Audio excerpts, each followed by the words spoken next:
నమస్తే. Video start చేసే ముందు ఒక్కసారి ఈ 3 వీడియోలు ఒకసారి చూడండి. ఇవన్నీ మనం ప్రతిరోజు టీవీల్లో, సోషల్ మీడియాలో, యూట్యూబ్లో అక్కడక్కడ ఈ ప్రముఖ విద్యా సంస్థలు ప్లే చేస్తున్న యాడ్స్ అన్నమాట ఇవి. వీటి ద్వారా మనం అట్రాక్ట్ అయ్యి మన పిల్లలని ఆయా స్కూళ్ళలో మనం చేర్పిస్తున్నాం. ఏ స్కూల్ అవి?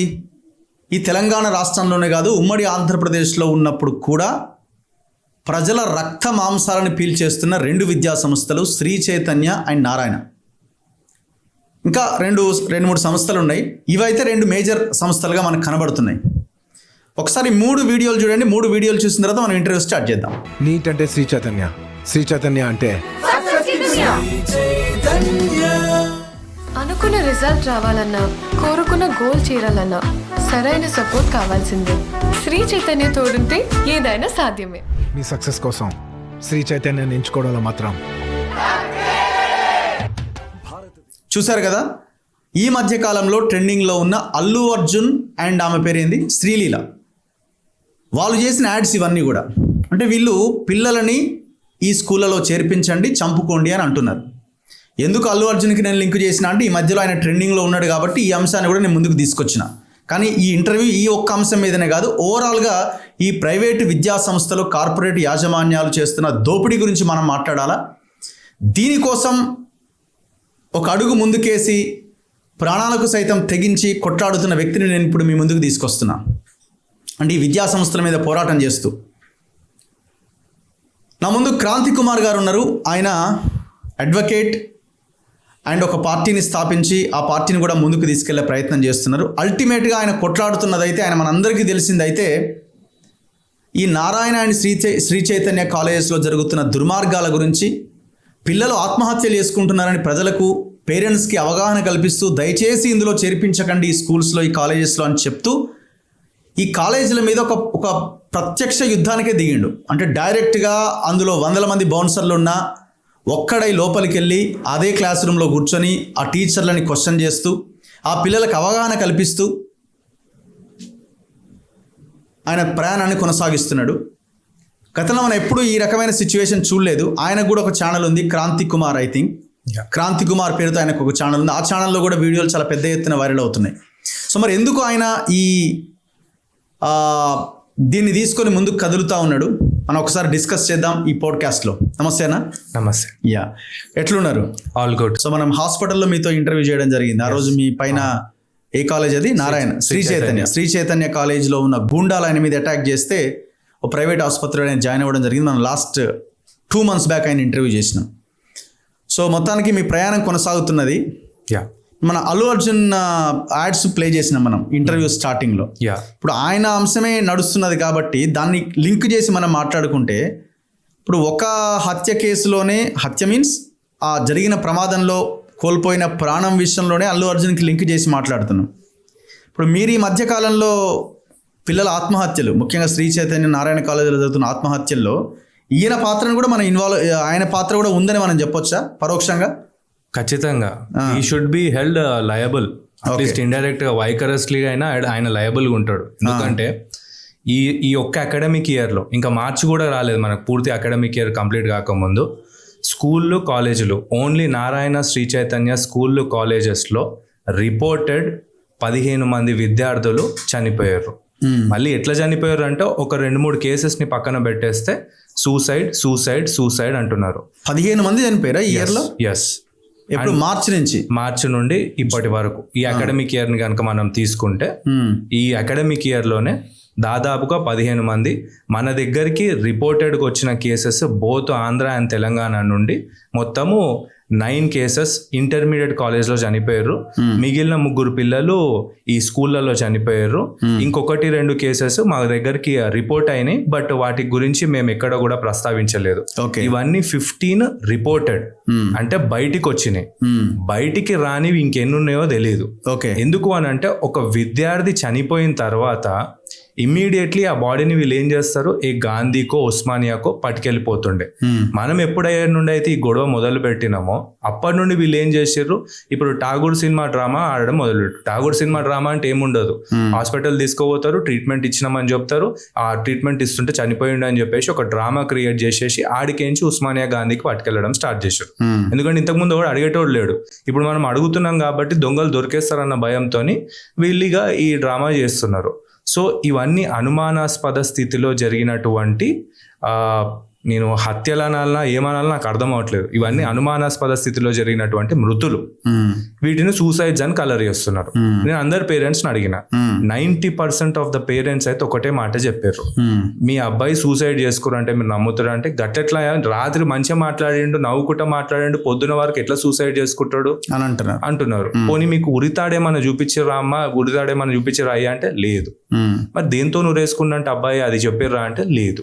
ఇప్పుడు పోలీసుల విషయానికి వెళ్తే వాళ్ళు ఇన్వెస్టిగేషన్లు చేయడం ఎన్నడో మానేశారు, సెటిల్మెంట్ మొత్తం సెటిల్మెంట్లే. అంతే, ఈ మాట అంత ఇస్తాడు తీసుకొని అంతే. ఈ మాట నేను ఇప్పటి వరకు లాస్ట్ ఒక 15 days బ్యాక్ వరకు కూడా పబ్లిక్ ఎక్కడ కూడా పోలీసులు సెటిల్మెంట్ చేస్తున్నారన్న మాట మాట్లాడలే. ఈ రోజు ఆన్ రికార్డ్ ఈ మాట మాట్లాడుతున్నాను, బీయింగ్ ఏ లాయర్ అని అంటే I have credible sources and evidence. Annojiguda Narayana college లో తనీష్ అనే అబ్బాయి చనిపోయిండు December 2 రోజున. ఆ రోజు వాళ్ళు 15 లక్షల రూపాయలే 2 చెక్కులు ఇచ్చి ఆ పేరెంట్స్ తోని ఒక అగ్రిమెంట్ మీద అదే రోజు ఆ తండ్రి అన్నాడు, అరే తర్వాత ఇయ్యండ్రా పోండ్రా, నాకు అవసరం లేదు, మీరు నా పిల్లగాని ఎట్లా చంపిర్రో నాకు ఆ బాధ అర్థమైతే లేదని చెప్పేసి ఆయన ఆ బాధలు ఉన్నప్పుడు బలవంతంగా తల్లి, తండ్రి, వాళ్ళ బ్రదరు ముగ్గురుతోని నారాయణ కాలేజ్ వాడు శవం ముందు సంతకాలు పెట్టించుకున్నాడు అగ్రిమెంట్ల మీద. పెట్టించుకొని ఆ కేసుని క్లోజ్ చేసిర్రు.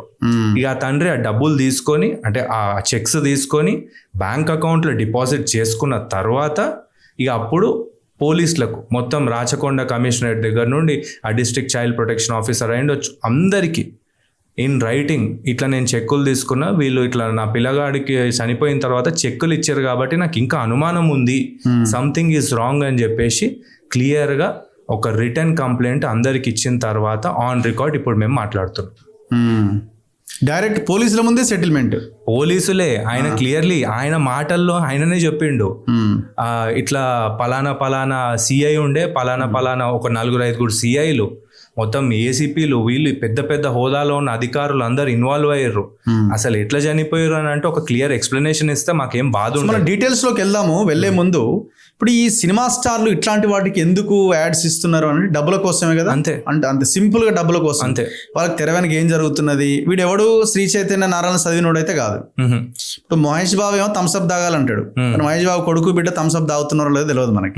తాగరు వాళ్ళు, ఎందుకంటే వాళ్ళకి హెల్త్ కాన్షియస్ ఎక్కువ, ప్రోటీన్ లేకపోతే ఏంటి వాళ్ళు తినే ఫుడ్, తాగే వాటర్ కూడా చాలా స్పెషల్ గా ఉంటాయి, హై కాస్ట్ కూడా ఉంటాయి, వేలకు ఖర్చు పెట్టి నీళ్ళు కూడా తాగుతారు. అవును. ఇప్పుడు వెంకటేష్ ఏమో వాసవి గ్రూప్ అని ఒక రియల్ ఎస్టేట్ కంపెనీకి యాడ్స్ ఇస్తాడు, వాడేమో మొత్తం చెరువులను లేపుకుపోతున్నాడు తెలంగాణలో. అంటే ఈ రకమైన అంటే వీళ్ళకి బ్యాక్గ్రౌండ్ తెలవకనా, తెలిసి డబ్బుల కోసమే చేస్తున్నారా వీళ్ళు?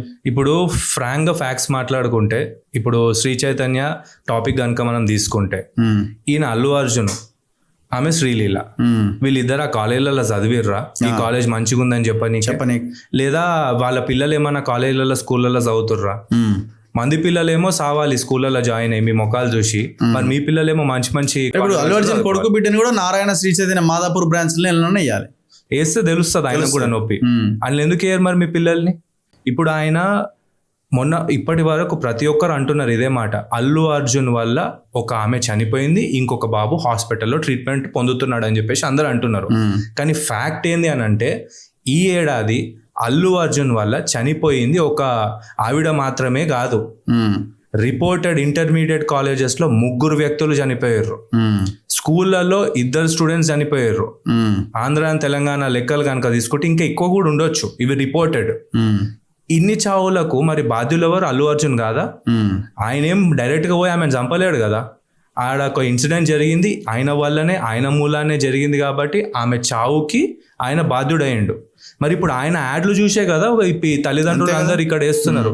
ఆ యాడ్లు కూడా ఇగో బస్ స్టాండ్ దగ్గర ఒక తల్లి ఇంకా తండ్రి బిడ్డ నిలబడితే ఇగో ఊర్లలో కూడా ఉన్నది శ్రీ చైతన్య, వేసుకొని చంపుకోండి అన్నట్టుగా ఉన్నాయి ఆయన యాడ్లు. అవును. ఇక ఈమె శ్రీలీలని అయితే అమ్మ అది అయితే దారుణమైన యాడ్ అది ఆమె ఏదో యాడ్ చేస్తుంటది, ఉఫ్ ఉఫ్ అని పొయ్యి ఊదుతుంటది, నీకు నీట్ల సీట్ వచ్చిందమ్మా అంటారు. ఏంది ఇది? ఇప్పుడు అసలు నిజంగా ఈరోజు ఇన్స్పిరేషన్ ఎవరు అంటే సొసైటీలో, నేను సెయింట్ పాల్స్ హై స్కూల్ ఇక్కడ హైదరాబాద్లో చదువుకున్నాను. సో మాకు అలుమ్నై లాగా పుల్లెల గోపిచంద్ గారు ఉండే. ఓకే. ఆయన గురించి ఎందుకు ప్రస్తావించిందంటే, ఇట్లనే ఒక కూల్ డ్రింక్ కంపెనీ, అప్పుడు ఆయన ఒక స్టార్ అయిన ఉండే. ఆయన టైంలో ఆయన ఒక star badminton. Cool drink company పోయి యాడ్ చేయమంటే నేను తాగంది, నేను ఎందుకు యాడ్ దీన్ని ప్రమోట్ చేయాలి అని చెప్పేసి అన్నాడు. ఇది పిల్లల ఆరోగ్యానికి హానికరం, నేను చేయను అన్నారు. ఆయన హీరో. ఈ హీరో అన్న టాపిక్ కూడా ఈరోజు నేను ఎందుకు తీస్తున్నానంటే, అసెంబ్లీలో రేవంత్ రెడ్డి గారు ఆయన స్టేట్మెంట్స్ ని వెనక్కి తీసుకోవాలి. మొన్న అల్లు అర్జున్ గురించి ప్రస్తావిస్తూ హీరో గారు పలానా హీరో గారు పలానా హీరో గారు అని మాట్లాడుతున్నారు. ఎవరు హీరో అంటే ఎవరు? ఒక నేతాజీ సుభాష్ చంద్రబోస్ ఒక హీరో, ఒక అల్లూరి సీతారామరాజు ఒక హీరో, జార్జ్ రెడ్డి ఒక హీరో, స్వామి వివేకానంద ఒక హీరో. ఇక ఇట్లా సొసైటీ కోసం పనిచేసిన వాళ్ళందరూ హీరోలు. వీళ్ళని వదిలేసి ఎవరో మొఖాలకు రంగులు పూసుకునే యాక్టర్లను హీరో అనడము కరెక్ట్ కాదు. సో అసలైన హీరో ఎవరు అని అంటే, నా సమాజంలో ఒక బాగు కోసము నేను కృషి చేస్తాను అనేవాడు hero. So I request honourable chief minister to withdraw his words what he spoke about Allu Arjun. He's not a hero, he's just an actor. So మాట్లాడదాం, అసలు మీరెందుకు ఈ ప్రైవేట్ స్కూళ్ళ మీద డైరెక్ట్గా వెళ్ళి, మీ వీడియోలు చూస్తే అర్థమవుతుంది, మీరు డైరెక్ట్గా వెళ్ళిపోతారా క్లాస్ రూమ్లోకి వెళ్ళి టీచర్లతో గొడవ పెట్టుకుంటా ఉంటారు. అంటే వాళ్ళు మీ మీద అటాక్ చేస్తారు, లేకపోతే వాళ్ళ మీద ఏదో రకంగా అంటే మీరు ఆర్గ్యూ చేస్తుంటారు వాళ్ళతో. సో ఆ వీడియోలన్నీ సోషల్ మీడియాలో వైరల్ అవుతా ఉన్నాయి. సో పిల్లలకు చెప్తా ఉంటారు మీరు ఇక్కడి నుంచి వెళ్ళిపోండి క్లాస్ రూమ్లో వదిలేసి అని. మీకు ఎందుకు ఈ ఆలోచన వచ్చింది ఈ స్కూళ్ళ మీద, ఈ స్కూళ్ళు కాలేజీల మీద మేము ఈ రకంగా వెళ్ళాలి లోపలికి అని? అంటే మేము యాక్చువల్లీ వీఆర్ ఏ పొలిటికల్. మీ గురించి చెప్పండి, మీరు ఎవరు అసలు? నేను Kranti Kumar Bandela is a graduate from NIT Warangal, civil engineering graduate from NIT Warangal. Later I did my law LLB from campus law centre Delhi university. ఆ తర్వాత సుప్రీం కోర్టులో ప్రాక్టీస్ చేసినాను. ఆ తర్వాత మేము మొత్తం IITs, NITs, Delhi university, JNU ఇవి మేము అందరం కలిసి ఇండియాలో యూత్కి అసలు పొలిటికల్లీ ఆపర్చునిటీస్ లేవు. ఇక లాస్ట్కి పోయేసరికి మనము ఎంత కష్టపడ్డా కూడా ఏ పొలిటికల్ పార్టీలో కూడా వీని కొడుకు వాని కొడుకు వీళ్ళకే అవకాశాలు వస్తున్నాయి, లేకపోతే సూట్ కేసులు మోసే వాళ్ళకి అవకాశాలు వస్తున్నాయి. కాబట్టి మనం ఎందుకు మన ఆపర్చునిటీస్ మనం క్రియేట్ చేసుకోవద్దు అనే ఆలోచనతోని ఇండియన్ నేషనల్ యువజన పార్టీని ఫ్లోట్ చేసి దాని మీద వర్క్ చేస్తున్నాం. ఇండియన్ నేషనల్ యువజన పార్టీ. ఓకే. సో వై యువజన పార్టీ అని అంటే, ఈరోజు మన భారతదేశ జనాభా కనుక తీసుకుంటే, జనాభా యొక్క యావరేజ్ ఏజ్ యొక్క యావరేజ్ కనుక తీసుకుంటే 28 years is the average age of India. And అదేగా మన పార్లమెంట్లో కూర్చునే ఎంపీల యొక్క యావరేజ్ ఏజ్ తీసుకుంటే 62 సంవత్సరాలు. సో ఇక్కడ హ్యూజ్ గ్యాప్ ఉంది. మొత్తం కంప్లీట్లీ ఒక 2-3 decades గ్యాప్ వచ్చేసింది. సో ఒక జనరేషన్ థాట్ ప్రాసెస్ ని వాళ్ళు అర్థం చేసుకోలేకపోతున్నారు, దానికి అనుగుణంగా చట్టాలను రూపొందించలేకపోతున్నారు. సో ఆ గ్యాప్ ఫిల్ చేయాలంటే youth in politics is very important అనే ఐడియాతోని వి ఫ్లోటెడ్ దిస్ యువజన party. So this is the core idea.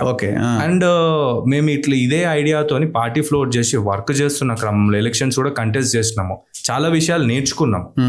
ఆ క్రమంలో ఏం జరిగింది, మొన్న లాస్ట్ పార్లమెంట్ ఎలక్షన్స్ లో నేను కంటెస్ట్ చేసినప్పుడు ఇట్లనే మన నుంచి కంటెస్ట్ చేసినారు, Hyderabad and Secunderabad parliament constituency నుండి కంటెస్ట్ చేస్తున్నా. అంతకు ముందు అసెంబ్లీ అంటే పార్టీ పెట్టక ముందు ఈ ఖైరతాబాద్ కాన్స్టిట్యున్సీ నుండి కూడా కంటెస్ట్ చేయడం జరిగింది.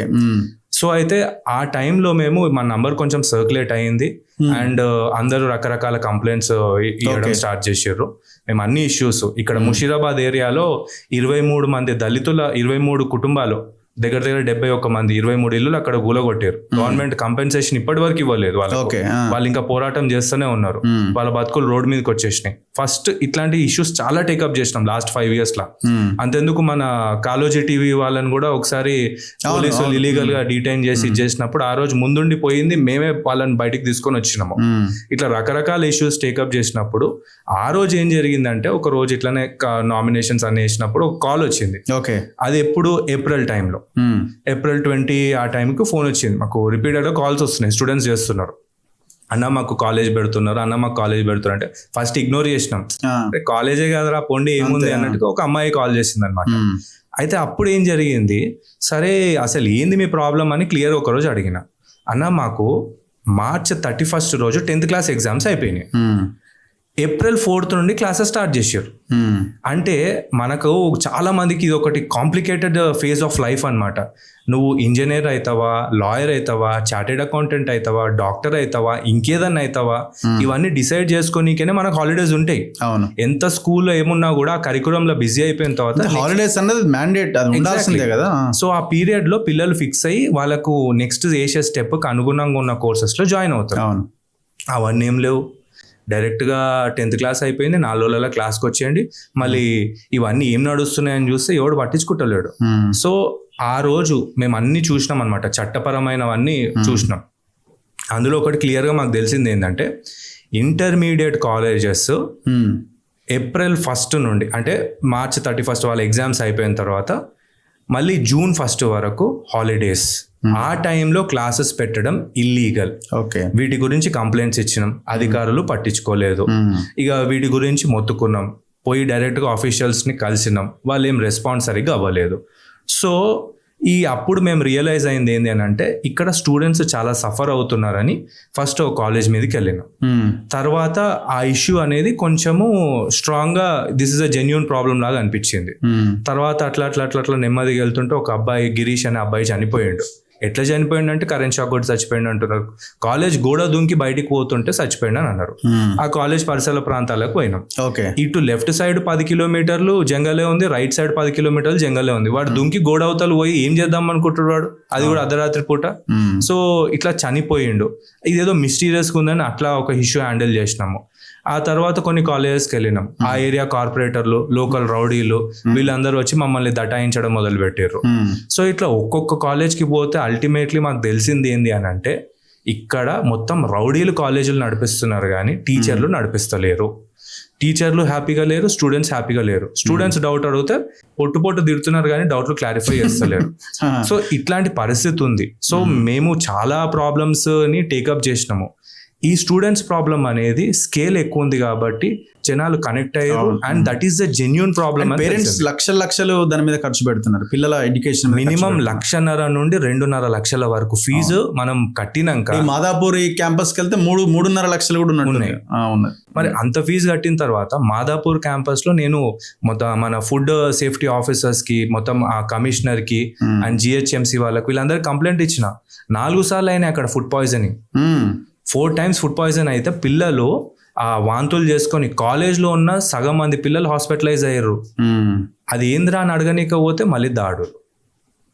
ఒక అమ్మాయి ఫుడ్ పాయిజన్ అయిందని చెప్పి వాళ్ళ పేరెంట్స్ వచ్చారు, సార్ ఇది పరిస్థితి అని అంటే మమ్మల్ని ఇక అటు ఇటు దాడులు చేసి, పోలీసు వాళ్ళ సమక్షంలోనే దాడులు చేసి ఇక పంపించేసి, తర్వాత ఆ పేరెంట్స్ని కాలేజ్లో నైట్ 10 గంటల వరకు ఉంచుకొని బెదిరించి పంపించారు.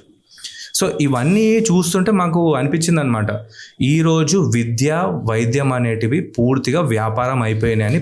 ఎన్ని స్కూల్ కాలేజ్ మీరు ఇప్పటి వరకు ఈ రకంగా వెళ్ళి చేసి ఉంటారు? దాదాపు ఒక 10-15 కాలేజెస్కి వెళ్ళి ఉంటాం. కనీసం ఎంట్రీ కూడా ఉంటుంది కదా?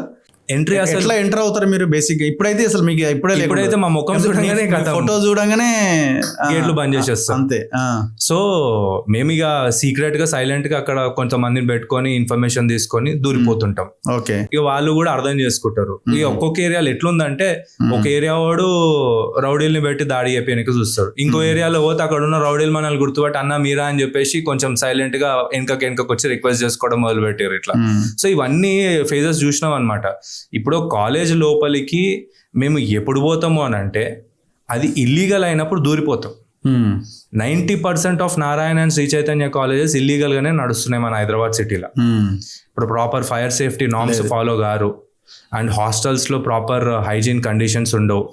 ఇవన్నీ మా మీద దాడి అయిన తర్వాత ఆమె నేరెల శారద గారు కూడా వెళ్ళి విజిట్ చేసిర్రు. మరి యాక్షన్ అది ఇక ప్రజలే చెప్పారు. వీడియోలు అయితే మిలియన్లు పోయినాయి, యాక్షన్ ఉండాలి కదా? ఉండాలి, ఏం లేదు. సో ఇప్పుడు ఆమె వెళ్ళిన తర్వాత మారిందా? కనీసం అట్లీస్ట్ చేంజెస్ అన్నీ ఉన్నాయా? నథింగ్. అవే బాత్రూమ్ డోర్ లేవన్నారు, ఫ్యాన్ లేవన్నారు, ఇరుకైన గదులు అన్నారు. ఇవన్నీ ఏమైనా చేంజ్ చేసిరా? అవి మీరే చెప్పండి. ఇప్పుడు ఇరుకైన గది, వెంటిలేషన్ లేని గదికి ఇంత టైం గ్యాప్ లో వాళ్ళు కూలగొట్టయితే విండోలు పెట్టలేరు కదా, నడుస్తున్నాయి కదా యాజ్ ఇట్ ఈజ్. అట్లనే నడుస్తున్నాయి. మరి ఏం ఉపయోగం? ఏం లేదు. సో అదే కదా ఇప్పుడు ఏంటంటే వ్యవస్థలో ఓ జెన్యూన్ ఇష్యూ తీసుకొని మేము ముందుకు వెళ్తున్నాం. దీని మీద ప్రభుత్వాలు అందరూ రెస్పాండ్ అవ్వాలి, పోలీస్ వ్యవస్థ రెస్పాండ్ అవ్వాలి. ఒక ఆమె చనిపోతేనే ఇంత పెద్ద న్యూస్ అల్లు అర్జున్ది నడుస్తుంది, ఇంతమంది పిల్లలు చనిపోయారు. మరి ఎన్ని main stream media channels cover చేస్తున్నాయి? ఇది this is a huge number, alarming number. ఇది నాట్ ఈవెన్ సింగిల్ వార్త కూడా వేయరు కదా ఛానల్ కూడా. వాళ్ళు వేస్తారు ఏంటంటే కాలేజ్ వర్జన్ మాత్రమే వేస్తారు. ఓ కాలేజ్ అంటారు, ఓ కాలేజ్ లో విద్యార్థి అనుమానాస్పద న్యూస్ పేపర్లో అయితే అదే వస్తుంది. అంతే, ఒక కాలేజ్ పేరు రాయరు. కాలేజ్ పేరు ఎట్లుంటది అని అంటే, ఒకవేళ అది ఏదైనా కాంప్లికేటెడ్ ఉంది, కాలేజ్ వాడిని కవరప్ చేయాలి అనుకుంటే, ఎందుకంటే వీళ్ళకి యాడ్స్ వస్తుంటాయి కదా 1, 2, 3 ఇవన్నీ. అవును. సో అవి కవరప్ చేయాలి కాలేజ్ వాడిని అన్నప్పుడు వీళ్ళు ఏం చేస్తారని అంటే, ఇక కాలేజ్ వాడి సైడ్ వర్జన్ పిల్లగాడిదే తప్పు. ఒక అబ్బాయి 5th floor లో ఉంటాడు, వాడు చనిపోయిండు, పైకెంచి కింద పడి చనిపోయింది. అది ఏందో తెలియదు, మిస్టీరియస్ గా ఉంది. బిర్యానీ తిననీకే పోయి జారి కింద పడ్డాడు. 5th floor నుండి ఎవడన్నా గోడ దుంకి పోతాడు, ఏదో 1st floor నుండి దుంకిండనో ఒక అర్థం ఉంటది. ఇది మీడియా వాళ్ళు వేస్తారు. కానీ నిజంగానే బిర్యానీ దుంకి తిననీకే పోయి చచ్చిండా, లేకపోతే లెక్చరర్ వాడని వచ్చి కొట్టి నువ్వు అవతల పడేసి చంపిండా కూడా తెలియదు మనకు. మేనేజ్ అన్ని మేనేజ్. ఇన్వెస్టిగేషన్ ఇప్పుడు 15 మంది చనిపోయారని అంటున్నారు కదా, ఈ 15 మంది దాంట్లో జరుగుతున్న ఇన్వెస్టిగేషన్ ఏంది? నీళ్ళు జీరో. ఇమ్మీడియట్లీ కాలేజ్ వాళ్ళు వస్తారు, మా దగ్గర క్లియర్ ఎవిడెన్స్లు ఉన్నాయి, పోలీసులు మాట్లాడుతున్న ఎవిడెన్స్లు ఉన్నాయి. ఆ కాలేజ్ లో వీళ్ళు మామూలుగానైతే ఇంటర్మీడియట్ కాలేజెస్ కి ప్రిన్సిపల్ ఈజ్ ద హెడ్. వీళ్ళు ఏఓలు అదేంది అవేవో పొజిషన్లు పెట్టుకుంటారు అనమాట. పెట్టుకొని నేను పలానా అంటే నువ్వు నాతో మాట్లాడకపోరా అని నేను పంపిస్తా. కాలేజ్ కి హెడ్ ప్రిన్సిపల్ అయినప్పుడు ఆయనతో మాట్లాడతాం, ఆయనకు మర్యాద ఇచ్చి మాట్లాడతాం. ఎవడోడో రౌడీలో వచ్చి నాది ఈ పొజిషన్ ఆ పొజిషన్ అంటే ఎందుకు మాట్లాడతాం మనము? సో వాళ్ళందరూ వస్తున్నారు, ఇమ్మీడియట్లీ అలా చావుగానే సెటిల్మెంట్లు చేస్తున్నారు, పోలీసులను ఉపయోగించుకొని సెటిల్మెంట్లు చేస్తున్నారు. సో మీకేమి సెటిల్ చేసుకుందాం రండి కూర్చుందాం మాట్లాడదాం అని ఎప్పుడు రాలేదా? అది మాకు ఫస్టే ఇచ్చారు కదా ఆఫర్. స్టార్టింగ్ లోనే లోపల రండి సార్ అంటే, మాది లోపలికి వచ్చే బ్యాచ్ కాదు బాబు అనగానే కథ. ఇక 1 సారి 2 సార్లు 3వ సారి అయిన తర్వాత వీడు వినేటట్టు లేదని చెప్పి ఇక దాడులకు పాల్పడడం మొదలు పెట్టారు. అంటే ఎట్లా లోపల బౌన్సర్లే ఉంటారా డైరెక్ట్? ఇక అంటే ప్రైవేట్ ఆర్మీ ఉంటది, బౌన్సర్లు అనలేం మనం. వీళ్ళంతా ఏంది అని అంటే, రాజకీయ పార్టీలల్లా రాత్రి కాగానే మందు తాగేసి పొద్దున్న లేవగానే కొట్లాటలకు పోయే బ్యాచ్ ఒకటి ఉంటుంది. అందరూ కొంతమంది రౌడీలు, వాళ్ళందరూ ఒక పాయింట్ ఆఫ్ టైంలో నిరుద్యోగులు అయిపోయారు. వాళ్ళందరినీ వీళ్ళు తెచ్చుకొని కాలేజీలలో సీట్లు అమ్ముకోనికే ఫస్ట్ మెల్లగా లూర్ చేసారు. ఇప్పుడు అఫీషియల్లీ వాళ్ళ కాలేజీలలో జాయిన్ చేసుకున్నారు, వాళ్ళని ఇన్ఛార్జీలు అవి ఇవన్నీ పెట్టుకుంటారు. ఇక మొత్తం వీళ్ళే నిండిపోయారు. టీచర్లు కూడా ఇబ్బంది పడుతున్నారు వీళ్ళ వల్ల, చెప్పుకోలేకపోతున్నారు, వాళ్ళకు ఒక వాయిస్ లేదు. ఆ కాలేజీలో పనిచేసే టీచర్ల పరిస్థితి ఎట్లుంటుంది అంటే, 2 నెలలు జీతం ఇయ్యరు, 3వ నెల జీతము అదేంది 1st నెల జీతం 3వ నెల ఇస్తారు, 2 months డ్యూలో నడిపిస్తారు. నువ్వు వదిలేసిపోతే జీతం పోతుంది అన్న భయంతో వాళ్ళు పనిచేస్తారు. లాస్ట్కి ఏముండదు, ఆ జీతం అయితే ఎప్పటికీ. వ్యవస్థలో సిస్టంలో గవర్నమెంట్ మాట్లాడదు, ఎందుకంటే ఆయన ఇప్పుడు నారాయణ ఆయన మంత్రి ఆంధ్రప్రదేశ్లో, శ్రీ చైతన్య పోయిన వాళ్ళకి చాలా దగ్గర, వాళ్ళు ఏకంగా కోకాపేటలో భూములే ఇచ్చిరు వాళ్ళకి. అవును. సో వీళ్ళంతా పొలిటికల్ ఇన్ఫ్లుయెన్స్ బాగా బలంగా ఉన్న వాళ్ళు. ఒకటి గవర్నమెంట్ కూడా మాట్లాడదు, అపోజిషన్ పార్టీలు మాట్లాడితే అంటే మాట్లాడరు, వాళ్ళు కూడా మాట్లాడారు, ఎందుకంటే వాళ్ళకి ఎలక్షన్ ఫండ్ పోతుంది, వాళ్ళకి కావాల్సిన వాళ్ళకి పోతుంది. ఇప్పుడు విద్యార్థి సంఘాలు ఏమన్నా మాట్లాడడానికి ప్రయత్నం చేస్తాయంటే మాట్లాడరు, ఎందుకంటే వీళ్ళ సభలకి సమావేశాలకి వాళ్ళ దగ్గర నుంచి డబ్బులు పోతాయి. అవును, 100% డౌట్ ఏం లేదు. 100%. మీడియా మాట్లాడుతుంటే మాట్లాడదు, ఎందుకంటే ప్రతి ఇయర్ ఎండింగ్ లోనో లేకపోతే రిజల్ట్ వచ్చినప్పుడు యాడ్స్ వస్తాయి. అవును. ఇప్పుడు రెవెన్యూ తక్కువ ఉందనంటే వానికి ఫోన్ చేయరా శ్రీ చైతన్యుడికి అని అంటే వచ్చేస్తుంది చెక్ ఇమీడియట్ గా. సో ఇంకా మాట్లాడేది ఎవరు లేదు, మొత్తం వ్యవస్థను మొత్తం వాళ్ళు వాళ్ళ గుప్పిట్లో పెట్టేసుకున్నారు. అత్యంత దౌర్భాగ్యకరమైన విషయం ఏంటంటే, ఈరోజు అపోజిషన్ అసలు ఇది ఎంత జెన్యూన్ ఇష్యూ. 15 మంది విద్యార్థులు ఈ ఒక్క అకాడమిక్ ఇయర్ స్పాన్ లా 15 రిపోర్టెడ్ డెత్స్ ఉన్నాయని అంటే ఒక్కడు పట్టించుకోవట్లేదు. గవర్నమెంట్ స్కూళ్ళలో జరుగుతున్నది మాట్లాడుతున్నారు, ఎందుకంటే వాళ్ళకి అనుకూలం కాబట్టి. ఎందుకంటే అవతల ఉన్న పార్టీని క్వశ్చన్ చేయడానికి అవకాశం ఉంటుంది. ప్రైవేట్ వాళ్ళది మాట్లాడితే వీళ్ళకి వచ్చేది ఆగిపోతుంది కదా. ఎగ్జాక్ట్లీ. ఇప్పుడు మొన్న ఓ మాటల్లో మాట ఆయన కోమటిరెడ్డికి అండ్ ఇక్కడ హరీష్ రావుకి మధ్యలో మాటల యుద్ధం కొంచెం జరిగింది. ఆయన లేచి మాట్లాడుతున్న క్రమంలో ఒక మాట అన్నాడు, నీ నారాయణ స్కూల్ బినామీ లాగానే ఏదో అట్లా ఒకటి అసెంబ్లీ ఆన్ రికార్డ్ ఉంది అసెంబ్లీలో ఈ మాట ఒకటి వచ్చింది. సో దీన్ని బట్టి అర్థం చేసుకోండి ఎవరికి దేనికి ఎందుకు బినామీలో ఎందుకు సపోర్ట్ చేస్తలేరో ఏంది అని చెప్పేసి. ఈ వ్యవస్థ ఈ ఒక్క రోజుల ఇంత దరిద్రంగా తయారు కాలే, ఒక దశాబ్ద కాలంగా విచ్చల విడిగా వాళ్ళకు పూర్తిగా వదిలేసారు కాబట్టి విద్యా వ్యవస్థ ఈరోజు ఇంత దౌర్భాగ్యమైన స్థితికి వచ్చింది. క్రాంతి కుమార్ ఎందుకు కేవలం నారాయణ శ్రీ చైతన్య మీదనే పడ్డాడు? మిగతావేమీ లేవా ఇట్లాంటివి? కేవలం ఇవే ఉన్నాయా? మిగతావేవి లేవా అని అంటే ఈరోజు 100 కాలేజీలు ఉంటే అందులో 70 కాలేజీలు నారాయణ శ్రీ చైతన్యవే ఉన్నాయి. ఇంటర్మీడియట్ వరకు చూస్తే వీళ్ళు స్కూళ్ళలోకి కూడా దూరేరు, అక్కడ కూడా వాళ్ళ నంబర్ పెద్దగానే ఉంది. వేరే స్కూల్స్ ని వేరే కాలేజెస్ ని ఆ వ్యవస్థల్ని చంపేసి వీళ్ళు ఈ రకంగా వచ్చారు. ఇప్పుడు ఇక్కడ నారాయణ చైతన్యనే ఇంత దరిద్రంగా ఉన్నాయంటే లేవు, మిగిలినవి కూడా. ఇప్పుడు ఆల్ ఫోర్స్ అని ఒక ఇన్స్టిట్యూషన్స్ ఉన్నాయి, వాళ్ళ దగ్గర నుండి కూడా కంప్లైంట్స్ వచ్చినాయి పిల్లల దగ్గర. ఇప్పుడు ఆయన ఎమ్మెల్సీ ట్రై చేస్తున్నాడు నరేందర్ రెడ్డి. సో ఆయన ఇన్స్టిట్యూషన్స్ మీద కూడా చాలా కంప్లైంట్స్. ఫీజులు భయంకర. సండే రోజు క్లాసులు పెట్టే రైట్ ఓడిచ్చిండు వాళ్ళు విచ్చలు విడిగా పెట్టుకుంటున్నారు. హైదరాబాద్ లో ఉన్నాయి అవి, హైదరాబాద్ లో ఉన్నాయి. మాకు వరంగల్ నుండి కంప్లైంట్స్ ఎక్కువ వచ్చినాయి.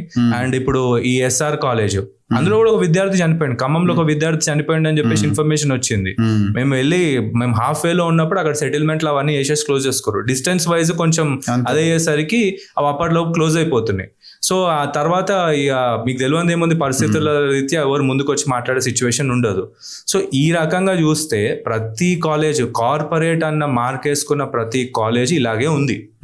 ఇన్ఫాక్ట్ ఈరోజు పేరెంట్స్ అందరూ నన్ను అడుగుతున్నారు మరి ఏవి బెటర్ అంటే అంతో కొంత నార్మల్గా ఉన్న government colleges are much better. ఎందుకనంటే గదే ఇంటర్మీడియట్, గవే 10 క్వశ్చన్లు ఉంటాయి, అందులోకి ఎంచి 4 వస్తాయి. ఇంతకంటే సింపుల్ ఏం లేదు ఇంటర్మీడియట్ మన దగ్గర.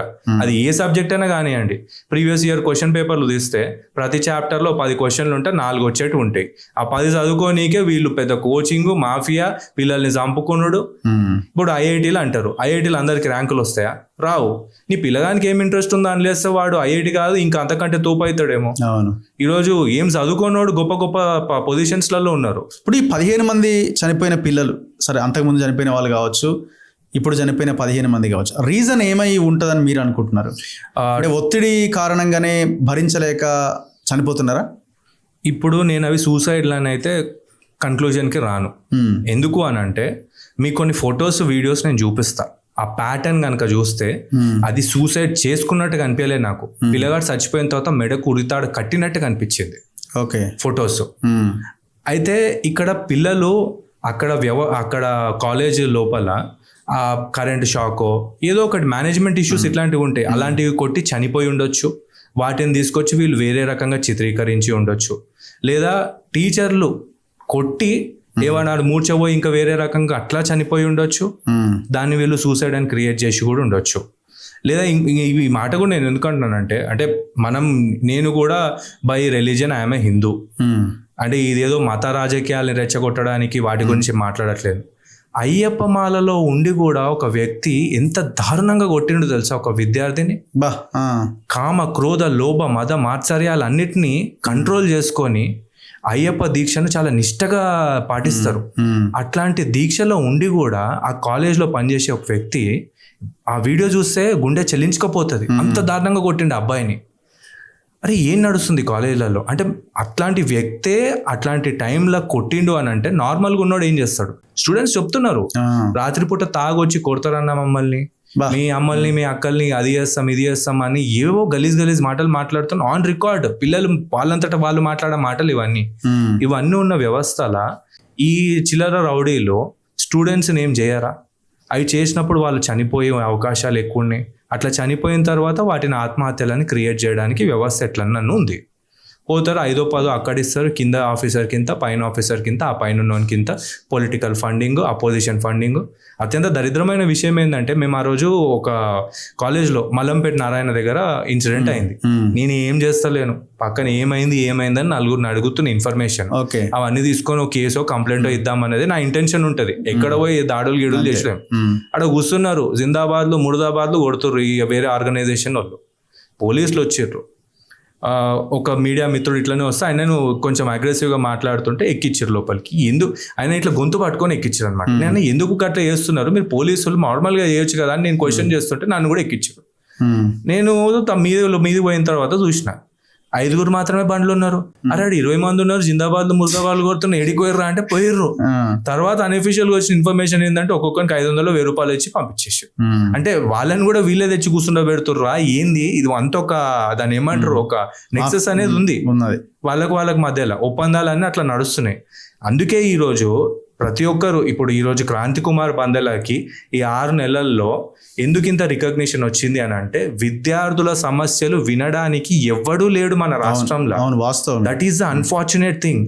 స్టూడెంట్ యూనియన్ దగ్గరికి పోతే వాడు పోయి కాలేజ్ వానికి ఇగో మీ వాడు ఇట్లా కంప్లైంట్ ఇచ్చిండని చెప్పి మాట్లాడుకొని సెటిల్మెంట్లు చేసేసుకుంటున్నారు. ఇక పిల్లలు ఎవరికి చెప్పుకుంటారు? పోనీ అందరు యునైటెడ్ గా ఫైట్ చేద్దామంటే ఏదో ఒకటి ఫీజులు మీరే గుంజుకుంటారు, దాడులు మీరే చేస్తారు, దాడులు మీరే చేపిస్తారు, సంపుతారు, సూసైడ్లని చిత్రీకరిస్తున్నారు. స్టాటిస్టిక్స్ ఏం చెప్తున్నాయి? ఎంతమంది పిల్లలు ఇంటర్మీడియట్ అండ్ స్కూల్లో కావచ్చు ఎంతమంది పిల్లలు జాయిన్ అవుతున్నారు ఈ 2 విద్యా సంస్థల్లో? About 70% of the students. 70%. Yeah. Number ఏమైనా ఉందా ఇన్ని లక్షల? నేను మీకు సింపుల్ నెంబర్ చెప్తా. ఇప్పుడు మొత్తం ఇంటర్మీడియట్ ఎగ్జామ్స్ అప్రాక్సిమేట్లీ ఒక 2 lakhs మెంబర్స్ ఎవ్రీ ఇయర్ రాస్తారు అనుకుందాం. నాకు I'm not sure but 4 lakhs కూడా ఉండొచ్చు, 2 lakhs అనుకుందాం. ఎవ్రీ ఇయర్ 2 lakhs మెంబర్స్ అంటే ఒక్కొక్క ఫ్యామిలీలో మదర్ ఫాదర్ కనుక మనం తీసుకున్నాం అనుకోండి, ఫ్యామిలీకి 3 అంటే ఒక ఏడాది దగ్గర 15 లక్షల మంది ఓన్లీ ఇంటర్ కాలేజెస్ లో అఫెక్ట్ అవుతున్నారు. ఈ 15 లక్షల మంది పేరెంట్స్ ని ఒక 5 years క్యాల్కులేట్ చేసుకుందాం, అరౌండ్ కోటి మంది సఫర్ అవుతున్నారు. ఈ రోజు మన 2 రాష్ట్రాల జనాభా కనుక తీసుకుంటే ఇటు 4 కోట్ల 5 కోట్లు అనుకున్నా కూడా 5 ఏళ్లలో 1 కోటి మంది ఇంటర్ కాలేజీలలో అఫెక్ట్ అవుతున్నారు. ఇంజనీరింగ్ కాలేజీలో ఎంతమంది అఫెక్ట్ అవుతున్నారు, స్కూళ్ళలో ఎంతమంది అఫెక్ట్ అవుతున్నారు. ఈ రకంగా చూసుకుంటే this is actually a biggest state issue which needs to be addressed. ఈ స్టాటిస్టిక్స్ ప్రకారం కనుక పోతే ఇది ఒక పెద్ద ఎలక్షన్ ఇష్యూ కూడా అవుతుంది. కానీ 1000 కోట్ల సామ్రాజ్యమే కదా ఇది. అవును, 1000 కోట్లే. ఇప్పుడు ఓన్లీ ఇంటర్మీడియట్ కాలేజెస్ కాదు, ఎవ్రీ ఇయర్ 1000 కోట్లు ఎవ్రీ ఇయర్. ఇప్పుడు నేను ఒక కాలేజ్ పైకి వెళ్ళినాను, ఆడ వాళ్ళు అంటే పోన్రాబాయ్ మా బ్యాచ్ కాదన్నాం, ఎవిడెన్స్ రికార్డ్ చేసుకున్నాం, కంప్లైంట్ ఇచ్చినాం, కంప్లైంట్ మీద యాక్షన్ ఎట్లా తీసుకుంటలేరు గవర్నమెంట్ అనుకోండి. అయితే ఆ రోజు అన్అఫీషియల్ అటు వచ్చి అన్న మీకు ఏం తెలుసు అన్న, ఆ ఇంటి ముందు లీడర్ ఉన్నాడు, అలా ఇంటి ముందు కాలేజ్ ఉంది కదా, ఆయనకి ఎవ్రీ ఇయర్ 1 కోటి రూపాయలు పోతాయన్న అన్అఫీషియల్ గా చెప్తున్నారు. ఇవి 1 కోటి నుండి 3 కోట్లు ఏమి లేని ఆ ఎమ్మెల్యే కింద చెంచాకే 3 లక్షలు ఇస్తారంట వీళ్ళు. ఇవన్నీ ఏమైనా అయినప్పుడు మేనేజ్ చేయనీకే. సో దీన్ని బట్టి అర్థం చేసుకోండి వ్యవస్థ ఏ రకంగా నడుస్తుంది అనేది. ఈ నారాయణ శ్రీ చైతన్య వ్యవస్థ. పోనీ మన పిల్లల్ని ఇంత కష్టపడి ఏదో ఒకటి చేసినాము. ఒకప్పుడు అంటే ఇంజనీరింగ్ కాలేజీలో ఐఐటీలు ఎన్ఐటీలు తక్కువ ఉండే, వాటిలలోనే వేయాలని ఒక ఇది ఉంటుండే. ఈ రోజు ఐఐటీస్ ఎన్ఐటీస్ పక్కన పెడితే నార్మల్ ఇంజనీరింగ్ కాలేజెస్ చాలా పెరిగినాయి, ఆటోనమస్ అయినాయి. ఇప్పుడు ఈయన అనురాగ్ యూనివర్సిటీ అయి ఉండొచ్చు, లేకపోతే మల్లారెడ్డి యూనివర్సిటీ అయి ఉండొచ్చు, ఆటోనమస్ అయినాయి. అందులో పిల్లలు ఏ రకమైన ప్రాబ్లమ్స్ ఎదుర్కొంటున్నారు అంటే దారుణమైన ప్రాబ్లమ్స్ ఉన్నాయి. ఒకటి ఉంది సెయింట్ మార్టిన్స్ ఇంజనీరింగ్ కాలేజ్, వాడు ఎంత దరిద్రంగా ఉన్నాడు. అది కూడా సేమ్ ఈ మల్లారెడ్డిదే. అదే మల్లారెడ్డిదే స్కూల్ కూడా ఉంది కదా, అది సెయింట్ మార్టిన్స్.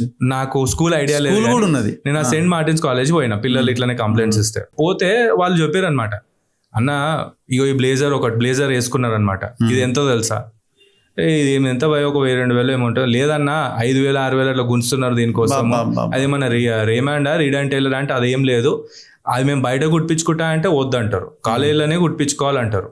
మళ్ళీ ఇంజనీరింగ్ కాలేజ్, నేను కూడా ఇంజనీరింగ్ చదువుకున్నా, వేరే మా బ్యాచ్ మేట్స్ కూడా చాలా మంది ఇంజనీరింగ్ చదివారు. ఎక్కడ కూడా ఏ కాలేజ్ వాడు కూడా బలవంతంగా ఈ బుక్కులు కొనుక్కోమని చెప్పాడు, నోట్బుక్ల కాడికేంచి కొనుక్కోమని చెప్పి పిల్లల్ని ప్రెషర్ చేస్తారంట. అవును, ఇప్పుడు అన్ని స్కూళ్ళలో అంతే కదా. స్కూల్ కాదు, ఇంజనీరింగ్ కాలేజ్లో కూడా బుక్స్ అక్కడే నోట్ బుక్స్ కూడా. నేను షాక్ అయినా, నోట్ బుక్స్ వానికి నోట్ బుక్స్ సంబంధం ఏంద్రా అంటే మళ్ళీ అవన్నీ you should pay in cash, మీకు రిసీట్ ఏం ఉండదు, అండ్ మీరు పే చేయకపోతే వచ్చి ఇంటర్నల్ అది చేస్తా ఇది చేస్తా అని చెప్పేసి బెదిరిస్తారంట.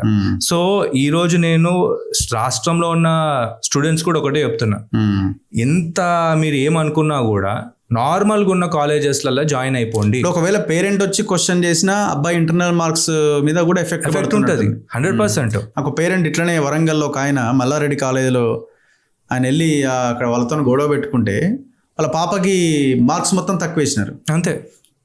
మిగతా మార్క్స్ ఏమో ఎబో 90% ఉన్నాయి, ఇవేమో బిలో 50% వేసి పడేసినారు.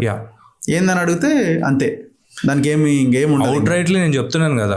నాకు చాలా సంతోషం అనిపించింది అయితే ఒక సందర్భం ఉంది. ఒక parent, he's a bus driver, RTC bus driver, ఆయన నాకు కాల్ చేసి సార్ చాలా థ్యాంక్ యూ అని అన్నారు. ఎందుకండి అని అంటే మా వాడు నారాయణలో జాయిన్ అవుతా, శ్రీ చైతన్యలో జాయిన్ అవుతానని చెప్పేసి పానం తిన్నాడు సార్. 2 లక్షలు ఏడికింద తెచ్చి కట్టాలని నెత్తి కొట్టుకున్నా. ఇట్లా కాదురా బిడ్డ వద్దురా అని అంటున్నా. మీ వీడియో చూపించిన సార్, ఈ కాలేజ్ తప్ప ఇంకెళ్ళనా నేను ఆయన అని అన్నాడు. అట్లా పోయిండు. ఇప్పుడు అక్కడ రైల్వే జూనియర్ కాలేజ్ లేచిన, ఈ స్టడీయింగ్ హ్యాపీలీ. ఫీజు 5,000 10,000 అంతే. ఫ్యాకల్టీ మంచిగా ఉన్నది, చాలా హ్యాపీగా ఉన్నాడు సార్ అంటే నాకు చాలా సంతోషం అనిపించింది. అట్లీస్ట్ మార్పు అట్లా ఓ 10 మంది జీవితాలు మారినా కూడా మనకు సాటిస్ఫాక్షన్ ఉంటుంది కదా. సో ఇప్పుడు నేను అందరికీ చెప్పేది కూడా ఇదే. మొన్న ముఖ్యమంత్రి గారు ఒక చిన్న స్టేట్మెంట్ ఇచ్చారు. అది ఇక ఓవరాల్ గా వీళ్ళు ఈ విషయాలు పట్టించుకుంటలేదు, అది పక్కన పెడితే ప్రతి ఒక్క గవర్నమెంట్ అఫీషియల్ పోయి గవర్నమెంట్ స్కూల్స్ని కాలేజెస్ని విజిట్ చేయండి. అదే దృష్ట్యా మన కమిషనర్ కూడా వెళ్ళి విజిట్ చేసిండు. That's a very good case. ఇప్పుడు గవర్నమెంట్ స్కూల్ కాలేజీలు మీరు కరెక్ట్గా అన్ని ఫెసిలిటీస్ పెట్టి ఫ్యాకల్టీని పెడితే అసలు అందులోకి వెళ్ళడానికి కూడా ఆలోచించారు కదా. ఆలోచించారు. ఒక అకాడమిక్ ఇయర్ మీరు ఒకసారి ఇటువైపు వాళ్ళకి టేస్ట్ చూపిస్తే అయిపోతుంది, వచ్చేస్తూనే ఉంటారు ఆటోమేటిక్గా. ఎందుకు నడుస్తాయి ఇన్ఫాక్ట్ మన వాళ్ళు గవర్నమెంట్ టీచర్లు అట్లున్నారు ఇట్లున్నారు ఎన్ని కంప్లైంట్లు ఇచ్చినా మరి నారాయణ చైతన్యాల్లో ఉన్న టీచర్లు అంతా దరిద్రంగా అయితే 100% ఉంటుంది. అంతేనా? వాళ్ళు ఒక ఎగ్జామ్ క్వాలిఫికేషన్ కూడా ఉండదా? ఏముంటది? అరే నువ్వేం చదువుకున్నా, ఓకే అయిపోయిందిగా వచ్చేసి ఆడు బీటెక్ ఏదో చదువు ఉంటాడు, వచ్చేసి టీచింగ్ చేయంటాడు. వాళ్ళు ఇన్స్పెక్షన్కి వచ్చినప్పుడు 10 మంది వేరే టీచర్లను తీసుకొస్తారు, చూపిస్తారు, మేనేజ్ చేస్తారు, పంపించేస్తారు. మరి ఇప్పుడు మనం చూస్తున్నాం కదా పిల్లలు మరి ఆ రకంగా సూసైడ్ చేసుకుంటారు అంటే ఏం లేదైతే సూసైడ్లు చేసుకోరు కదా. సూసైడ్లో అనుమానాస్పద స్థితిలో జరిగిన మర్డర్లో హత్యలో ఏం మనకు తెలియదు. అది ఇంజనీరింగ్ కాలేజీలో అయితే ఇంకా దారుణమేమో. డెవలప్మెంట్ ఇది మన ముందుగానే డీల్స్ ఉంటాయి కదా, 7 లక్షలు 10 లక్షలు 12 లక్షలు. మొన్న ఒక స్టూడెంట్ మన దగ్గరికి రెగ్యులర్గా వస్తుంటాడు. ఆయన చెప్పిండు అనమాట, అన్న ఎంసెట్ కౌన్సిలింగ్ ఉంటుంది కదా, 75% సీట్లు కౌన్సిలింగ్ కోటా ఉంటుండే, 25% మేనేజ్మెంట్ కోటా ఏమి ఉంటుండే. ఇప్పుడు అది రివర్స్ అయింది, మిగిలిన సీట్లను అమ్ముకుంటున్నారు. ఇక్కడ కొన్ని ప్రాబ్లమ్స్ మనం పూర్తిగా కాలేజెస్వే ఉన్నాయని చెప్పలేము. ఎందుకంటే ఫీజు రియంబర్స్మెంట్ కాలేజ్ నుండి రాదు, కాలేజ్ వానికి జీతాలు ఏనికి ఉండదు. కానీ అదన్నీ పక్కన పెట్టేస్తే వీళ్ళ ఆస్పెక్ట్స్ చాలా డిఫరెంట్గా ఉన్నాయి కాలేజ్ వాళ్ళే కూడా. నేను లిటరలీ చెప్తున్నాను కదా, మీ పిల్లలు మంచిగా హ్యాపీగా ఉండాలి అని అంటే చదువుకొని ఎక్సెల్ అవ్వాలంటే నార్మల్ కాలేజీలలో వేయండి. ఈ కాలేజీలలో వేసి కనీసం చెప్పుకోనికే దిక్కు కూడా ఉండదు. ఆటోనమస్ అయిన తర్వాత ఇన్స్టిట్యూషన్స్లలో, ఈ ఎడ్యుకేషన్ ఇన్స్టిట్యూషన్స్లలో కంప్లైంట్ ఇద్దామంటే పోయి కాలేజీకే ఇవ్వాలి. వాడు అరే మా కాలేజ్ పోరావే నువ్వు ఇచ్చిన కంప్లైంట్ అని చెప్పి చెత్తబుట్టలో వాడేస్తాడు, పొమ్మంటాడు. అదే ఇప్పుడు మనకు జేఎన్టీయూ కిందనో లేకపోతే ఇంకా వేరే మన ఈ గవర్నమెంట్ బాడీస్ కిందనో ప్రాపర్ రెగ్యులేటరీ అథారిటీస్ ఉన్న బాడీస్ కింద ఉన్న కాలేజెస్ అయితే మనకు చెప్పుకోనికనని ఉంటుంది. చిన్న కాలేజీలు గవర్నమెంట్ కాలేజీలని మీరు నిర్లక్ష్యం చేయకండి. యాక్చువల్లీ బెటర్ ఎడ్యుకేషన్ అక్కడనే వస్తుంది. ఎందుకు అని అంటే మీ మీద ప్రెషర్ ఉండదు, ఫీజ్ అనే ఒక బర్డెన్ మీ మీద ఉండదు. సో ఈ ఇంటర్మీడియట్ కైండ్ వచ్చు లేకపోతే స్కూల్స్ కూడా కొంచెం బెటర్ టీచర్స్ అక్కడ ఉన్నారు. ఎందుకు అని అంటే వాళ్ళు ఒక ఎగ్జామ్ రాసి వస్తారు, గవర్నమెంట్లో కొత్తగా రారు కదా, క్వాలిఫికేషన్ ఉంటుంది. వీడేంది ఓకే ఈడు జేజేలు కొట్టినావంటే నువ్వు టీచర్వి, ఇంకా జేజేలు కొట్టినావంటే నువ్వు ప్రిన్సిపల్వి, ఇంకా జేజేలు కొట్టినావంటే నువ్వు ఏఓవి జిఎం అంటారు, ఏజిఎం అంటారు, అయ్యో బ్యాంకులలో ఇచ్చే పోస్టుల లాగా వీళ్ళకి ఇస్తూ ఉంటారు. So it's very clear. మీ పిల్లలు మంచిగా చదువుకోవాలంటే specifically intermediate go and search for some normal colleges rather than Narayana and Sri Chaitanya. This is very clear. So మీరు అవుట్ రైట్ గా చెప్పేస్తున్నారు ఇందులో జాయిన్ చేయకండి అని. 100% సెటిల్మెంట్లు చేస్తున్నారు, పిల్లల్ని చంపేసి సెటిల్మెంట్లు చేస్తున్నారు. నా దగ్గర క్లియర్ ఎవిడెన్స్ ఉంది. ఆ పేరెంట్ మాట్లాడిన ప్రతి మాట ఉంది, మన పార్టీ ఛానల్ అప్లోడ్ అయి ఉన్నాయి. ఓకే, ఆ ఎవిడెన్స్ మేము ట్విట్టర్ లో మన డీజీపీ దగ్గర నుండి ప్రతి ఒక్క అథారిటీకి సీఎం కి అందరికి ట్యాగ్ చేసినాం, అన్ని ట్యాగ్ చేస్తాం. ఎవరు రెస్పాండ్ అవ్వరు ఏంగా అసలుగా, ఎందుకంటే అవి పొలిటికల్లీ పెద్ద ఇష్యూస్ కదా. సో మీరు కూడా ఒక పొలిటికల్ పార్టీ పెట్టి నడిపిస్తున్నారు. ఎన్ని రోజులు ఈ మూమెంట్ని ముందుకు తీసుకెళ్తారు? ఏదో ఒక సందర్భంలో ఏదో ఒక ఫిగర్కో నెంబర్కో మీరు వెనక్కి తగ్గితే? రఘుబాయ్ ఒకటే ఒక విషయం నేను చెప్తున్నాను, జిస్ థాలీ మే హమ్ ఖాతే హై నా ఉస్మే హక్తే నహీ. ఈ రోజు ఫార్చునేట్లీ ఆర్ అన్ఫార్చునేట్లీ మాకు క్లియర్గా ఒక రికగ్నిషన్ అనేది ఈ స్టూడెంట్స్ ఇష్యూస్తోనే వచ్చినాయి. ఇప్పుడు వాళ్ళ జీవితాలు అమ్ముకుంటే, మన స్టేట్ జీవితం అమ్ముకుంటే పార్టీ పెట్టాల్సిన అవసరం ఏముంది? ఇవన్నీ చేయాల్సిన అవసరం ఏముంది? ఏ కాంగ్రెస్ లను, బీఆర్ఎస్ లను, లేకపోతే బీజేపీలో ఏళ్ళనో దాంట్లో జాయిన్ అయిపోయి వాళ్ళలానే బతకొచ్చు. మనం we're trying to do something different. So దాని గురించే మా ఈ ప్రయత్నం. అట్లాంటిది ఏమైనా ఫెయిల్ అయినప్పుడు అన్ని వదిలేసిపోవడం మేలు తప్ప ఈడ అమ్ముడు పోయి బద్నాం అయ్యి ఇదంతా వేస్ట్ అసలు ఆ ప్రాసెస్సే. ఈరోజు మేము చదువుకున్న చదువులకు నేను ఢిల్లీలోనైనా హ్యాపీగా బతకొచ్చు, లేకపోతే బయట అబ్రాడ్లో పోయి కూడా హ్యాపీగా బతకొచ్చు. అవన్నీ ఆపర్చునిటీస్ నా దగ్గర ఉండే ఇప్పటికీ కూడా ఏదో ఒకటి చేసుకోవాలంటే వెళ్ళిపోవచ్చు, చేసుకోవచ్చు కూడా. కానీ అవన్నీ వద్దనుకోనే కదా ఒక పార్టీ ఇవన్నీ ఫ్లోట్ చేసుకొని ఫైట్ చేస్తున్నాము. సో ఫైనాన్షియల్ గా మరి మీకు ఎట్లా మీ వ్యవస్థను ఎట్లా నడిపిస్తుంది? ఫైనాన్షియల్లీ అయితే చాలా ప్రాబ్లమ్స్ అయితే ఫేస్ చేస్తున్నాం, ఎందుకంటే హ్యాండ్ టు మౌత్ అన్న సిచ్యువేషన్ ఉంది మాది. Okay. ఇప్పుడు ఒకవేళ నాతో కొంత నేను ప్రొఫెషనల్లీ ఒక లాయర్ని కాబట్టి నా టైం అక్కడిక్కడ బ్యాలెన్స్ చేసుకొని నడిపిస్తున్నాను. జస్ట్ ఆ బ్యాలెన్స్ లోనే ఇంత చేయగలిగితే మాకేదన్నా సపోర్ట్ కనుక వస్తే we can actually create miracles in the state. 100% గ్యారంటీతో చెప్తున్నాను. ఇప్పుడు నేను ప్రొఫెషనల్ లాయర్ని కాబట్టి ఇక అటు ఇటు ఏమైనా క్లయింట్స్ ఒకరిద్దరు ఏమైనా కంపెనీస్ వాటికి వీటికి ఉన్నాను కాబట్టి ఇక అట్లా నడిచిపోతుంది. ఇక నా స్టేట్మెంట్స్ అన్ని కూడా క్లియర్గా ఉన్నాయి, అందులో బొక్కలు కూడా ఏముండవు. నేను ఏమున్నా ఎలక్షన్ అఫిడవిట్ లో క్లియర్లీ మెన్షన్ చేసిన నా ఆస్తులు ఏంది, పాస్తులు ఏంది, నాకు ఎంత వస్తాయి, ఏం వస్తాయి అన్ని క్లియర్గా అన్ని ఉన్నాయి. ఇన్కమ్ ట్యాక్స్ డిపార్ట్మెంట్ స్టేట్మెంట్స్ అవన్నీ. ప్రాపర్ హైదరాబాదేనా? ప్రాపర్ అంతా Hyderabad, total Hyderabad. Born and brought up in Basheerbagh, Hyderabad. మీరు ఇప్పుడు ఎక్కడ ఉంటున్నారు? ఇప్పుడు ఉండేది బోడుప్పల్లో ఉంటారు. ఆఫీస్ కూడా అక్కడనే పెట్టేసుకున్నాం అనమాట. ఇప్పుడు మీ మీద అటాక్ జరిగినప్పుడు మీ ఎట్లా అనిపించింది? అంటే ముందంతా కూడా మీరు డైరెక్ట్ గా వెళ్ళి అగ్రెసివ్ గా ఆ క్లాస్ రూమ్ లో అక్కడ మెట్ల మీద కూర్చోవడం ఇట్లా ధర్నాలు చేశారు. సో వన్స్ వాళ్ళకి ఇబ్బంది కలిగినప్పుడు మీ మీద ఏం చేయాలి అన్నప్పుడు అటాక్ చేయడం స్టార్ట్ చేసి, అప్పుడు ఏమైనా కొంత ఇబ్బంది అనిపించిందా? ఇబ్బంది అంటే అరే ఏంది ఇది, ఇంతలాగా మన మీద పడతారని మనం అనుకోలేదు. లేదు అంటే నేను వాళ్ళ వ్యవహార శైలి అంతా నాకు ఐడియా ఉంది. బేసిక్గా వీడికి నేను భయపడే రకాన్ని కాదు. ఎందుకు అని అంటే నేను ఈరోజు చాలా మంది క్వశ్చన్ అడుగుతారు, నీకు ఎందుకు ఇంత భయం లేదు, భయం ఎందుకు లేదు అని అడుగుతారు. నా లైఫ్లో రెండు విషయాలు నేను చూసిన. At the age of 19 I have seen what is death. I met with a severe fire accident. ఏమైంది? అది ఒక ఫైర్ యాక్సిడెంట్ అయిన ఉండే. 45% సెకండ్ డిగ్రీ బర్న్స్ అయిన ఉండే అనమాట నాకు. 45% అయిందా? సో 20-25 days హాస్పిటల్లో ఉండే. సో చావంటే భయం పోయింది. అండ్ రెండోది ఏంది అని అంటే నేను బీటెక్ ఫైనల్ ఇయర్ NITలో ఉన్నప్పుడు అరౌండ్ 2021 అప్పుడు నా ఏజ్ 2012-13 అకాడమిక్ ఇయర్. ఆ టైంలో ఏం జరిగింది అని అంటే it was very clear. College administration NIT వరంగల్లో కూడా ఇట్లాంటివే ఇష్యూస్ కొన్ని పిచ్చిగా అడ్మినిస్ట్రేషన్ చేస్తుంటే వి ప్రొటెస్టెడ్. దగ్గర ఒక 3,000 మందితో నేను ప్రొటెస్ట్ చేస్తుండే ఆ టైంలో. అప్పుడు నా మీద ఒక చిన్న దాడి జరిగింది. నాకు కొంచెం ఐ గాట్ ఇంజ్యూర్డ్. ఇక అదంతా పక్కన పెట్టేస్తే సిస్టమ్ అంటే ఎందుకు భయం లేదు, చావంటే ఎందుకు భయం లేదు మీకు చెప్పిన. సిస్టమ్ అంటే ఎందుకు భయం లేదంటే ఒక ఎఫ్ఐఆర్ నా మీద ఫైల్ చేశారు, నా మీద దాడి చేసి నా మీద ఎఫ్ఐఆర్ ఫైల్ చేశారు. తర్వాత ఇక దాని ఏమంటారు 9 years ఆ ట్రయల్ని ఫేస్ చేసిన. అటు అదేంటి ఢిల్లీలో వండుకుంటా, అటు చదువుకుంటా, ప్రాక్టీస్ చేసుకుంటా, ఇటు వరంగల్కి వచ్చి ఇక టైం వచ్చింది దాన్ని క్లోజ్ చేసేస్తారు అనమాట. అది మీ తప్పేం లేదని చెప్పేసి కోర్టు క్లియర్గా అక్విటల్ ఇచ్చింది. ఇప్పుడు పరిస్థితి ఏంటంటే ఆఫీసర్లు వచ్చి సార్ మీరు ఏం చేయకండి సార్, మీకు దండం పెడతా, మీరు మా మీద కేసులు వేస్తే మాకు ఇబ్బంది అవుతుంది అని చెప్పేసి భయపడుతున్నారు. సో ఎక్కడా కూడా భయపడే ప్రసక్తి అయితే లేదు. రౌడీలు గుండాలు అంటారా, నేను ఒక్కనే పోయి ఓల్డ్ సిటీ చార్మినార్ దగ్గర తిరిగిన, ఎలక్షన్ క్యాంపెయిన్ చేసిన. ఆడ ఎవరేం మా మీదకి రాలేదే. ఎట్లాంటి వాళ్ళు వస్తారు, ఏమొస్తారు, వాళ్ళ బలం ఏంది, మా బలం ఏంది, వాళ్ళ బలహీనత లేని మా బలహీనత లేని మేము అన్ని స్వాట్ అనాలిసిస్ చేసుకునే పోతాము. భయపడే ప్రసక్తి లేదు. ఎందుకంటే ఈ పోరాడే క్రమంలో సిచ్యువేషన్ కి తీసుకెళ్తారు దీన్ని.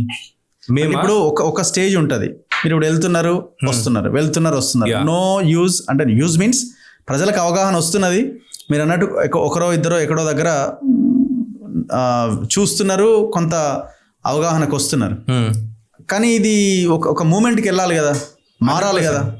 వెళ్తుంది. సో మనం చేసుకుంటూ వెళ్దాం, మారితే మారేరు, లేకపోతే లేదనుకుంటున్నారా, లేకపోతే ఇంకొక స్టెప్ ముందుకు వేయాలనుకుంటున్నారా? ఇప్పుడు at the end of the day one thing అందరూ అక్నాలెడ్జ్ చేయని ఒక విషయం ఏంటంటే we're not just individuals, we're a political party.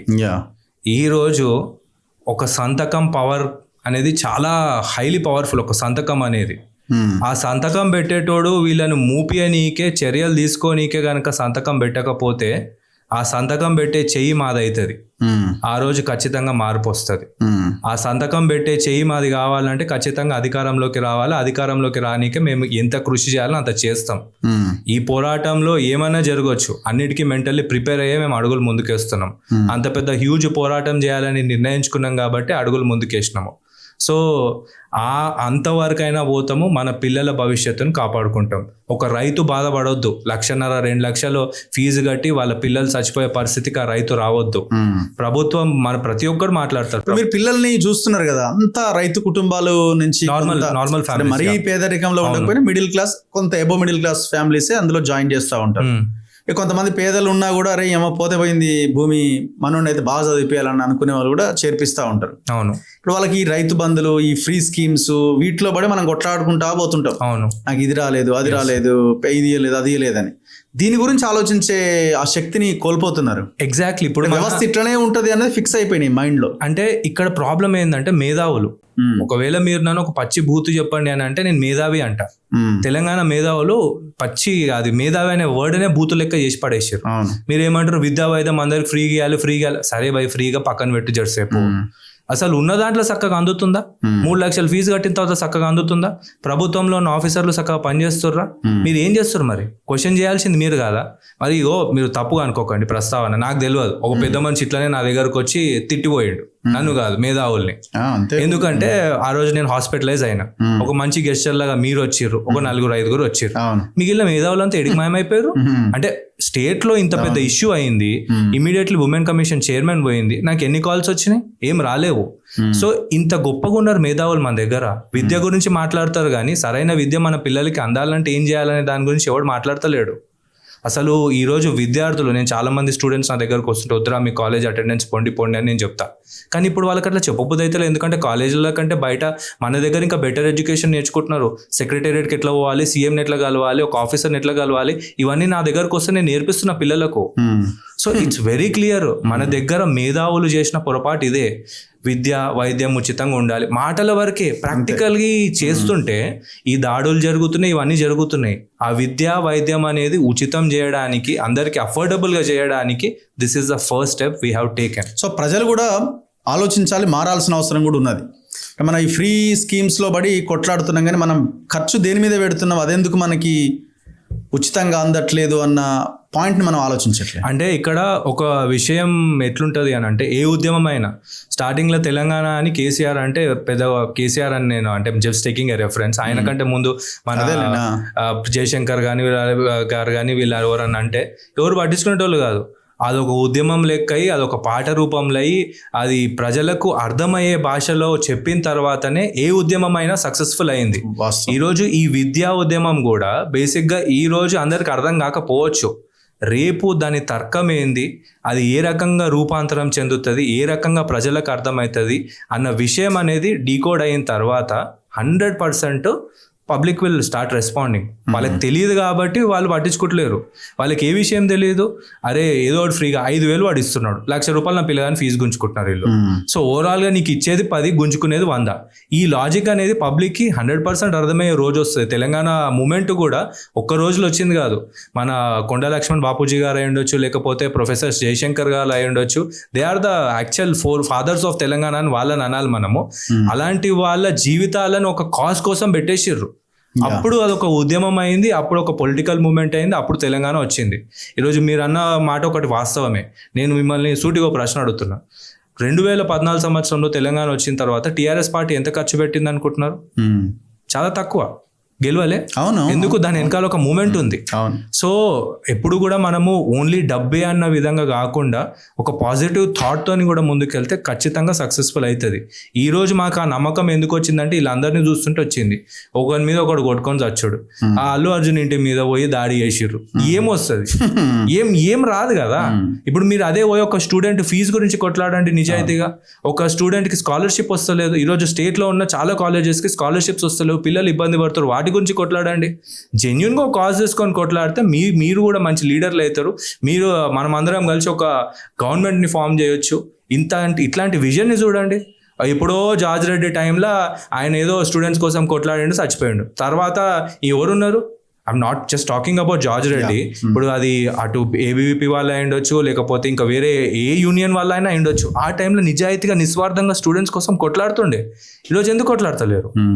So అట్లాంటి పరిస్థితులలో హ్యూజ్ చేంజ్ వచ్చింది కాబట్టి ఈరోజు ఈ మమ్మల్ని ఫాలో అయ్యే యూత్ కూడా ఎందుకు ఫాలో అవుతుందంటే we're actually fighting for them, nobody is fighting for the people. So ఇట్లాగే ఫైట్ చేయండి, ఖచ్చితంగా మా సహకారం కూడా ఉంటుంది. రాబోయే రోజుల్లో కలిసి ముందుకెళ్ళే ప్రయత్నం చేద్దాం. Thank you. మేము ఎక్కువగా గవర్నమెంట్ స్కూల్నే టార్గెట్ చేసినాము ఈ మధ్య కాలంలో, చాలా ఇయర్స్ నుంచి కూడా. ఎక్కడ ఇష్యూ ఉంటే అక్కడికి వెళ్ళడము. సో ఇక నుంచి ఈ ప్రైవేట్ స్కూళ్ళ మీద కూడా పడదాం. మేము కూడా మాది ప్రైవేట్ తోనే అయిపోయింది. గవర్నమెంట్ విషయంలో కూడా చాలా సీరియస్ గా ఉన్నాం. ఎందుకంటే వీళ్ళందరినీ మేము ఫస్ట్ గవర్నమెంట్ కి పంపించే కార్యక్రమంలో మేము ఉన్నాం. ఓకే, ఎనీవే థ్యాంక్ యూ అన్న, thank you Thank you so very much. Much. So ఇది క్రాంతి కుమార్ గారితో ఇవాల్టి పోడ్కాస్ట్.